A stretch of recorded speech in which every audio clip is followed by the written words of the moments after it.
Good morning, everyone. I'd like to call this meeting of the House Gaming Oversight Committee to order. Bob, if you'd please take the attendance. Chairman Harkins, Here. Representative Carroll, Cepeda Freites, Donahue, Doherty, Friel, Gallagher, Giral, Guzman, Harris, McAndrew, Mursky, Rusnock, Scott. Chairman Diamond. Here. Representatives Benninghoff, Fritz, Hogan, Kephart, Mahaffey, Mostello, Rossi, Rinkavage, Tomlinson, Warner, Williams. Here online.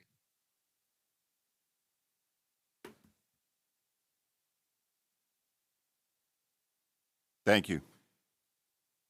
With that said, I would also point out that we will have members coming and going as this is a busy morning with a number of other committee meetings going on, I'm sure. So I'd like to welcome everyone here. And the purpose of this meeting is to learn about sweepstakes and social casinos. These entities are generating an estimated $8 billion in revenue. Every dollar that goes to one of these unauthorized and unregulated sweepstakes or social casinos is a dollar that is not going to an authorized or regulated gaming entity. Like our iGaming certificate holders here in Pennsylvania. This means the consumers now lack the protections we provide for our gaming laws. The authorized iGaming operators miss out on revenue, and the state loses tax dollars. I believe this is something that needs to be addressed, and I'm hopeful that today's meeting will provide us with some information to do just that. Today, we will be hearing from Cyrus Petrie and Steve Cook of the Pennsylvania Gaming Control Board. Trace York of American Gaming Association was scheduled to testify virtually, but due to travel complications from California, he is literally in the air as we speak. And I think that he heard about the 38-degree weather that we're having here that's very similar to Erie and got cold feet. Also, I'd like to thank the Sports Betting Alliance and the Spectrum Gaming Group who have submitted written testimony, which you can find in the packets, which will be provided. Chairman Diamond, do you have any opening ideas or thoughts? Sure. Thank you, Chairman Harkins. I'm grateful to everybody who's come to testify today. Hopefully, takeaway from this meeting will be not just how to deal with the sweepstakes and the social casinos of today, but maybe prepare for tomorrow, because we all know that technology moves at lightning speed. Government moves at a snail's crawl. So we need to get ahead of this stuff, and hopefully we can prepare Pennsylvania for anything that comes in the future as well. Thank you, Mr. Chairman. Thank you, Chairman. With that, we will start with our guests from the Gaming Control Board.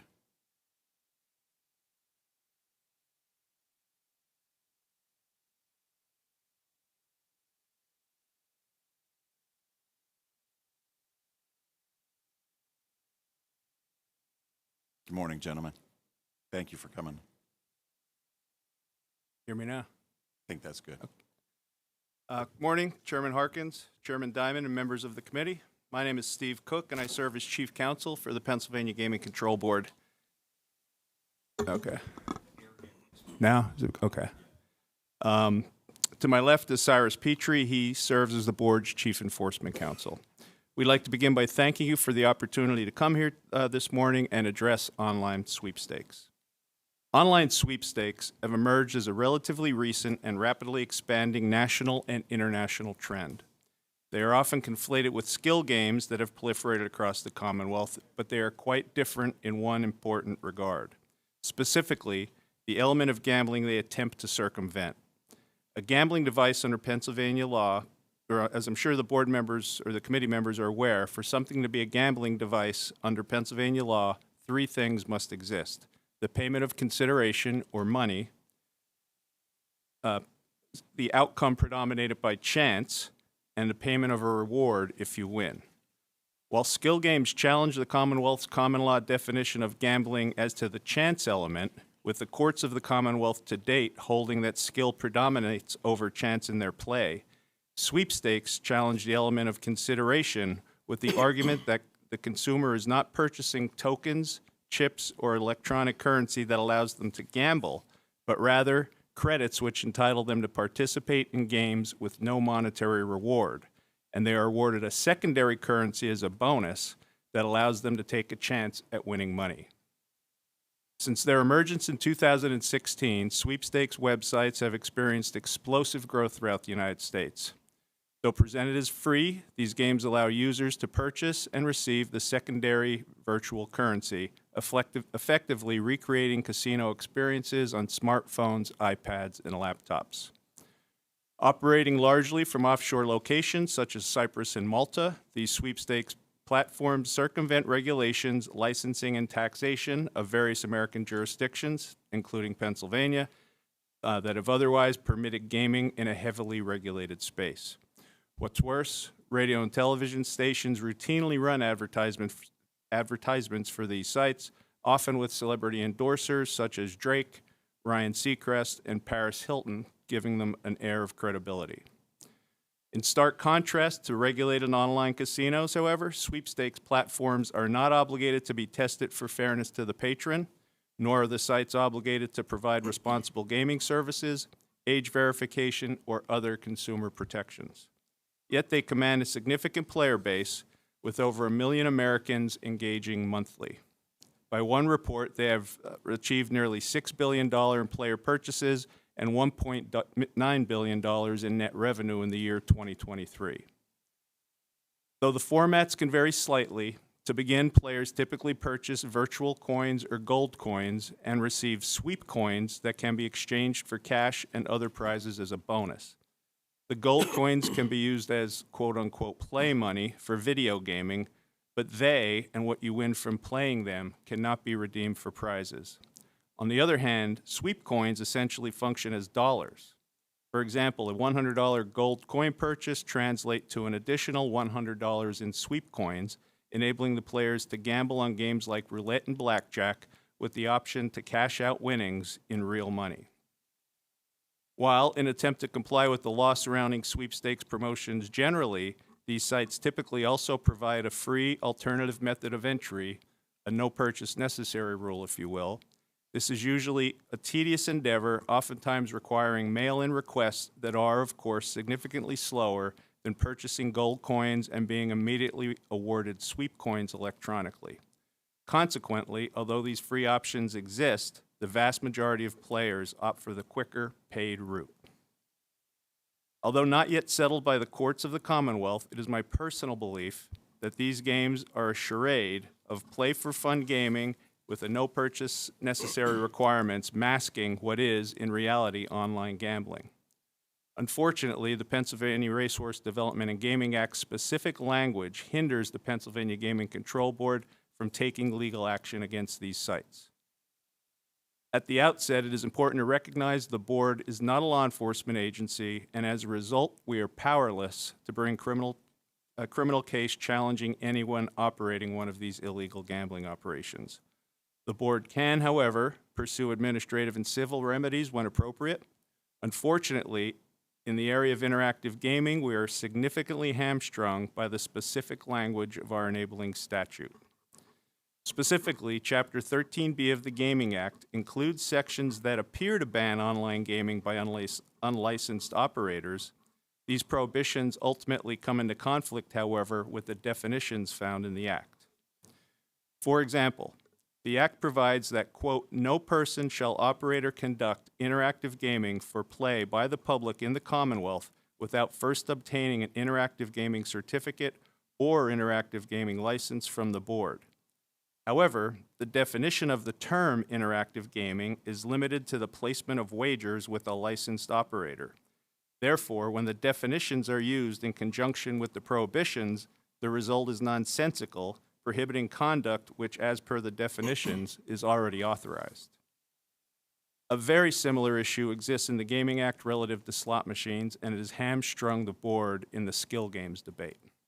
Specifically, pursuant to the Gaming Act's definition of slot machine, which includes games predominated by skill, A slot machine does not become a slot machine under the definition in the Act until approved by the board. And while the board has argued that such nonsensical definitional provisions of the Act could not have been the intent of the General Assembly, allowing unregulated slot machines to thrive, the Commonwealth Court's analysis of this issue in Palm of Pennsylvania v. Department of Revenue held that the limiting definition of slot machines is not nonsensical, but serves to show that the General Assembly's desire was to restrict the board's regulatory power to only expressly authorized activities. In that case, slot machines in casinos, but not skill games found elsewhere. Absent the Supreme Court of Pennsylvania overturning this Commonwealth Court precedent, or the General Assembly amending the Gaming Act to provide more clarity, the same limitations placed upon the board relative to skill games limit the board in its ability to commence a civil action against the Sweepstakes site. Notwithstanding these limitations placed upon the board by the language of the Gaming Act, our Bureau of Investigations and Enforcement and Office of Enforcement Counsel are searching for creative ways to combat these sites and protect Pennsylvanians from them. I'll hand this off to Cyrus now, who can get further into this, but it is important to note again that the board, including our Bureau of Investigations and Enforcement and Office of Enforcement Counsel, have limited jurisdictions. They can only investigate, the Bureau of Investigations and Enforcement, for example, can only investigate and act against entities which voluntarily submit to board oversight, and the board lack the authority to pursue legal action for criminal law violations. Cyrus? Good morning, Chairman Harkins, Chairman Diamond, and members of the committee. My name is Cyrus Petrie. I'm the Chief Enforcement Counsel for the Pennsylvania Gaming Control Board. In my role, I oversee the Office of Enforcement Counsel and serve as counsel to the Bureau of Investigations and Enforcement. With nearly 3 decades of gaming regulation experience, I'm here today to address the critical issue of unregulated sweepstakes casinos operating within Pennsylvania. The Gaming Control Board, through its Bureau of Investigations and Enforcement and the Office of Enforcement Counsel, is committed to maintaining the integrity of Pennsylvania's legal gaming industry. We operate under the authority granted by the General Assembly and the Governor, ensuring fairness and compliance. However, criminal activity, including illegal gambling, falls under law enforcement's jurisdiction. Sweepstakes casinos, despite their misleading presentation, are, in our assessment, illegal online gambling. To combat this, rather than solely referring individual cases to law enforcement, we've adopted a proactive approach. The Bureau investigates these sites, and if found illegal, the Office of Enforcement Counsel issues a cease and desist letter.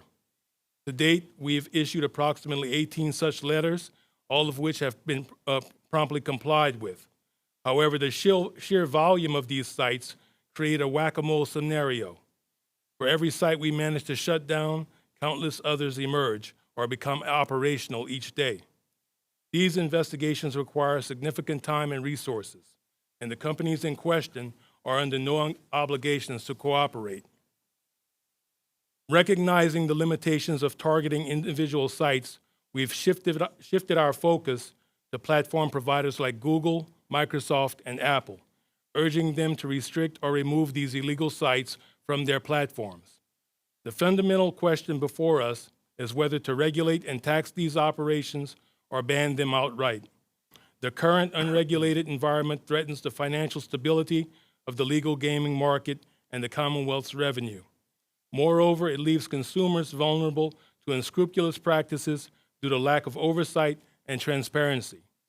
Decisive action is necessary to protect our gaming industry's integrity and safeguard Pennsylvanians. Thank you for your attention and the opportunity to speak to you on this important matter, and I'm happy to answer any questions that you may have. Thank you both. We appreciate your testimony. First off, I think we're going to take a question from Representative Benninghoff. Oh, okay. I'm sorry. Sure, go ahead. Thank you very much for your very detailed testimony. I was just kind of curious. I was looking at the gold coins comments you talked about in the suite. I can't remember exactly what you called them. There's gold coins, which basically allow you to play a video game, and then you also are awarded sweep coins, which have a cash value. Oh, okay, they were called a sweep coin. Thank you. I was just curious. I didn't see anything in the explanation as far as actually how does somebody purchase them. I'm assuming it's done by credit card. Yeah. Typically, yeah, there's payment providers that work for these companies that will process credit card payments or Venmo, PayPal. So if I max out one credit card and go get another credit card, I can do it again. There's no limitations. That's the problem. I was just curious. I just didn't see anything testimony as far as how they actually paid for these things. Thank you, Mr. Chair, both of you. Any other questions? Thank you, Mr. Chairman. Have you interfaced with the Attorney General's office at all on this topic? And is there any kind of, interplay between your two agencies? At this stage, we have not. We did interface previously before the election, just kind of waiting for the Attorney General to set in his new position, and then we were going to reach out. Obviously, actually, we were thinking about proposing maybe a task force where we could get together and all address this together with state police and the Attorney General. But your preference would be for the General Assembly to act and firm up our statutory law to just declare these things illegal, right? Definitely. Okay, thank you. I have a question. What do you need legislatively to put a stop to these sweepstakes casinos? I think something along the lines of a coverall, basically something along the lines that says unless approved by the Gaming Control Board, then anything else is illegal. Are they primarily working outside of the United States, or We have some working outside of the United States. We have some working inside of the United States. We have some working inside of Pennsylvania. when you say you work with Google and Bing and things like that, how cooperative are they, or how easy are they to access with things like this? We've just initiated those conversations with them. There was a class action that was recently filed in the Eastern District against Google for the very same thing. So we're in the initial steps of our conversations. We were awaiting a federal case that was in the Western District and the outcome of that. But seeing how that case was taking so long to come through, we decided just to initiate those conversations. Have we seen how other states are dealing with this at all? Have we? Other states are pretty much handling it the same way we are handling it, issuing cease and desist letters to the various companies. Any way we can partner with any of them? Do we want to? Well, it's not a problem of partnering. I mean, we share information with one another. Sure. So one of the things that we do, I mean, Michigan has been pretty good about issuing press releases on theirs. We don't issue any press releases because our cease and desist letters, we view it as something, okay, if you cooperate with us, then and shut down the site, we'll let everything go and we'll just monitor to make sure that the site remains shut down. If you don't cooperate with us and the site remains active, then we're going to refer you to the Attorney General and the state police for criminal prosecution, along with all the evidence that we've collected. And so when faced with those scenarios, the site's usually shut down. Understood. Thank Chairman, you. if I could, Yes. relative to the fix, the fix is really in the Gaming Act, and the Gaming Act also has criminal law provisions. We don't enforce them, state police and the Attorney General enforces them. But the fix is really actually quite easy. The problem lies, as I discussed, with the definition section. And if we cleaned up the definitions, and we do have language that could do that, I think it would help, drastically both the board. We could take civil actions, seek injunctions against these companies, but more importantly, law enforcement could take criminal action. That's what, as I heard you speak, I thought of interpretation of existing law too. So, Yeah. I mean, if the Supreme Court were to decide the skill games case a way where that went against the Commonwealth Court's decision, that could help greatly too. But we don't. Sure. Controlling legislation is something that you can control. very much understand. Thank you. Yep. Representative Harris. Yeah, good morning. Good morning. As a former gambler, which I stopped gambling about 30 years ago because I wanted to win all the time, and I got tired of the seesaw. I just gave it up. So, LOL. Actually, you're saying, some people would say you're fighting this skill games because you want a monopoly, but you're just saying that gambling is gambling, and you want everybody to be held to the same statute. Is that what you're saying? Well, I think that's a policy. Just how the General Assembly wants to deal with skill games is a policy decision, but at the very least, they should be subject to regulation like every other form of gaming. Testing, making sure minors aren't playing, making sure there's measures in place for people that might have a problem, that they can get help, those sorts of things.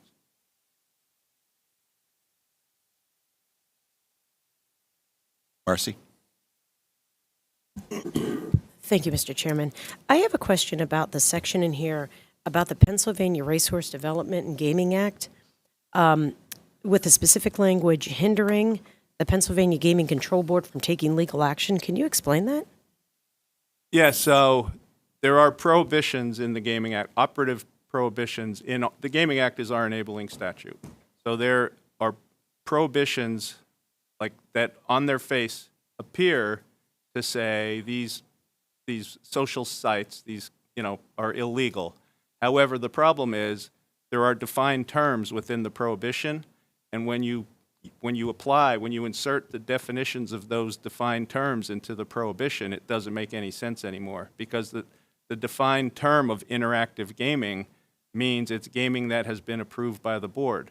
So there is no unlawful interactive gaming if interactive gaming is defined as something that's been approved by the board. It makes no sense. But what the Commonwealth Court held with very similar language in the skill games debate was that this language wasn't nonsensical, which I think it is. This language serves to prohibit and make clear that the gaming board only has control and authority over people licensed by it, not outside entities doing something which arguably is illegal. Then are the state police then in charge of the enforcement of that?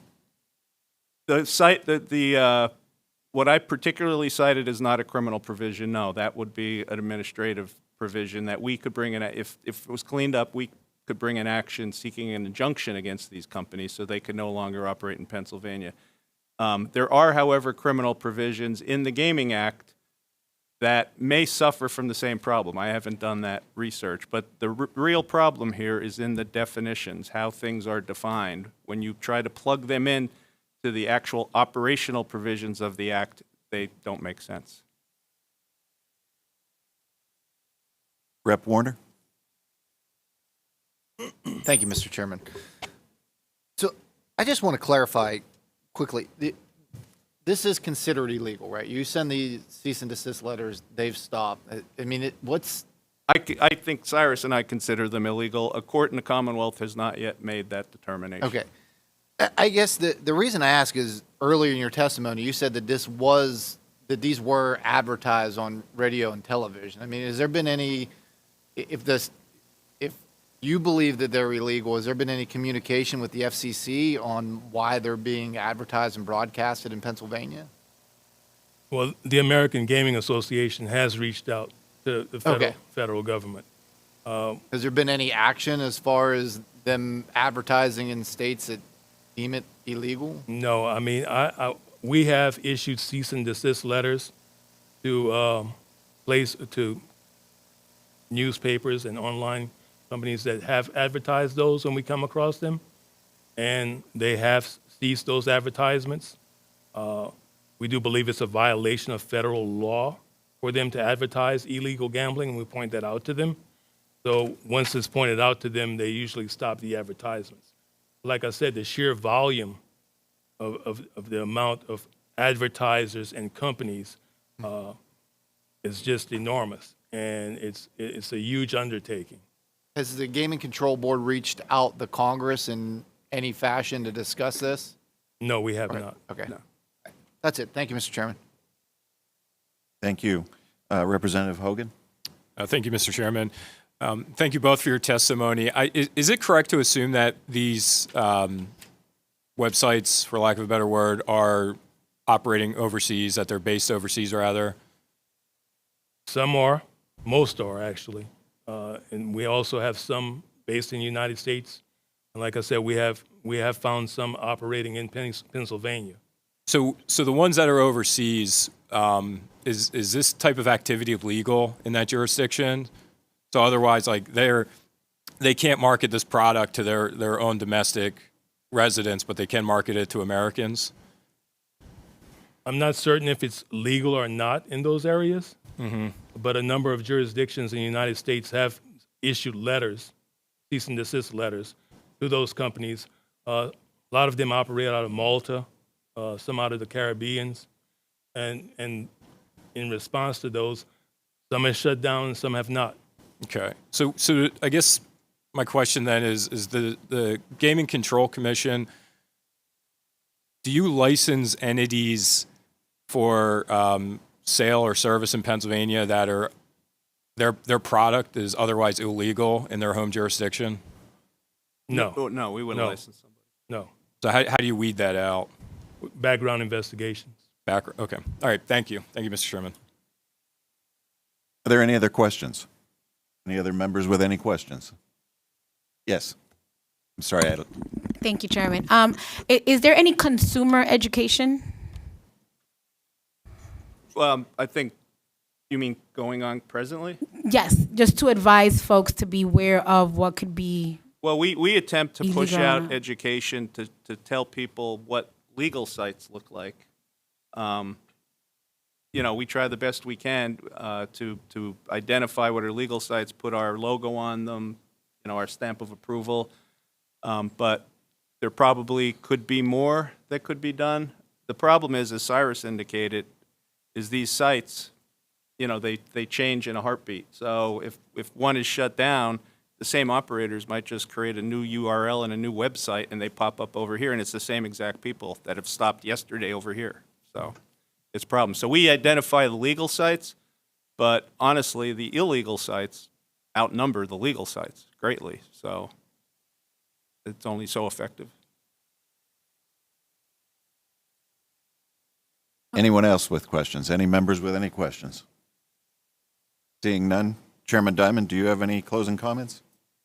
Yeah, I sure appreciate your testimony today, and I understand the kind of pickle you're in because you're doing what you can, and it is whack-a-mole, and it will continue to be whack-a-mole as long as we don't actually act to do something.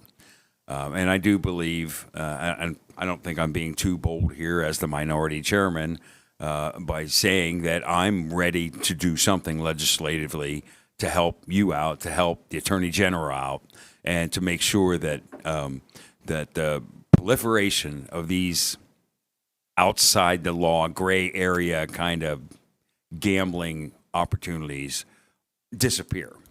But we have to do it in a way that not just takes care of what's going on today, but we have to try to anticipate what's going to go on in a year or 2 years or 5 years or 10 years. And that's very difficult for us to do because we can't sit back. It's hard to imagine what people are going to come up with. So I'm sure that while the statute as it stands now was crafted towards what was happening and what was anticipated at the time, they didn't anticipate what was going on now. And in the same rate, we have to be very careful if we do legislate something that we anticipate what's going to go on in the aftermath of that for somebody to skirt, quote unquote, the law and just unleash a new round of whack-a-mole for you. So, Mr. Chairman, I'm willing to work with anybody on a fix for this to get this, because look, I've heard from people who are crying out for help because they've become addicted to these sites and they're spending a lot of money on these sites. So I'm ready to act as soon as humanly possible to make it short. I just want to make sure that we contemplate as much as we possible. More than willing to work with the board in order to get that accomplished. Thank you so much, Mr. Chairman. Thank you, Chairman Diamond. I look forward to working with you on this issue. I'd like to once again thank Steve Cook and Cyrus Petrie of the Pennsylvania Gaming Control Board for their participation today. And as Russ said, this is an ever-evolving thing, and it does seem like it's geared towards the younger generation that use the iPhone much more than some others. But I think there is a solution. I think it's something we can get worked out. I appreciate your input and your help with this. With that being said, this meeting is adjourned. Thank you. Thank you. Thank you for having us.